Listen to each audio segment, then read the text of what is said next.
Creo que la comunidad, la sociedad, digamos, se pone en evidencia, por ejemplo, en términos de la pandemia, el enorme retraso que tiene la carga de datos.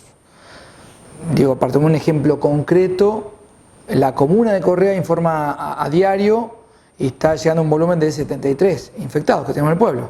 Sí, número más, número menos, pero digo, la provincia tiene apenas 35, 36. Sí, la mitad de lo que tiene informado la comuna. Digo, esto habla de lo que ocurre en otras localidades. Voy conociendo datos de otras comunas, me dicen, no, la provincia tiene informado tanto, o por ejemplo Olivero te informa en La Grilla que tiene contagiados y después sale como que no tiene ningún caso. Digo, este es un primer síntoma de la crisis en cuanto al manejo de la pandemia, algo que es muy fácil de palpar en términos del mal manejo, porque hay una crisis en el gabinete, hay una crisis en todos los ministerios y particularmente el de salud, como uno de los que están en crisis. Fíjate, el primero que renuncia en la gestión de Perotti es el propio ministro Parola. Por lo tanto, la secretaria asume el ministerio, pero hay una crisis muy fuerte entre los ministerios que nos pone o agudiza aún más el problema sanitario. Entonces, vemos que hay un avance enorme, los datos son casi la mitad de lo que ocurre en la realidad. No vemos que se descentralicen recursos, hubo un solo aporte, hubo comunas del mismo color político que sí se dieron 2 o 3 aportes y a las que no son del mismo color político se las discrimina. Entonces digo, usar la cuestión de la pandemia y la distribución de recursos económicos para no distribuir en forma igual, como se hizo en la primera oportunidad, digo, también habla de la mezquindad que tiene la política para atacar el tema de la pandemia. Digo, los médicos, enfermeras, se esfuerzan, se exponen día a día, algunos hasta pierden la vida, y uno encontramos con el gobierno provincial con que, bueno, dice, bueno, acá doy, acá no doy, acá adelanto, acá no adelanto.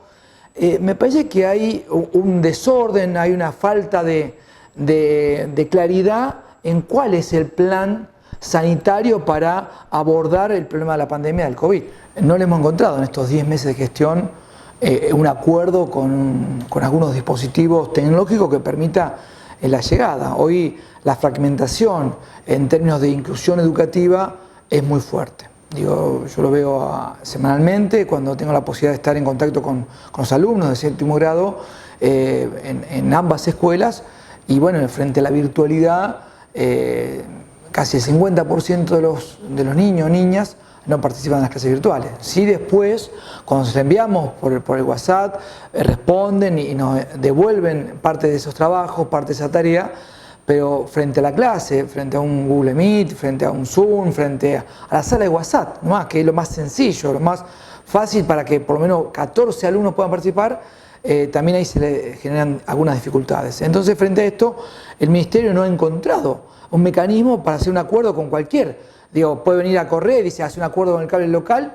y ponen algunos dispositivos. Digo, se hablaba de una inversión que solicitó el gobernador de 100 millones, cuando empresas privadas hablan de que con 20 millones se puede hacer para toda la provincia. Entonces empezamos a inventar, a dibujar números para justificar lo que no hemos hecho.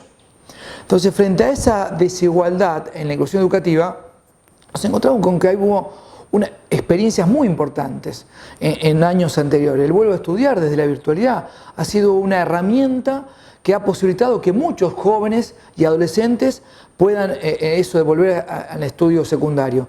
Y no la estamos usando. ¿Sí? No estamos usando otras herramientas que se fueron desarrollando en los años anteriores y que hoy pueden ser tranquilamente aplicables a esta realidad, y vemos un grado de autismo por parte de las autoridades del Ministerio de Educación. Entonces, frente a esto, pareciera que no les preocupa la inclusión educativa, porque claramente no se dispone de otra manera. Creo que parece que la mirada de la escuela privada, de donde proviene la ministra, parece que con eso le alcanza para que el centro de las ciudades, de Rosario, Santa Fe y de otras ciudades, y algunos, y un porcentaje determinado de los pueblos, pueda ingresar a los vínculos tecnológicos, y lo demás, bueno, que se quedará en el camino. Y me parece que ahí hay un profundo error, que de alguna manera eso se va a ver, estas consecuencias las vamos a ir viendo en los próximos años.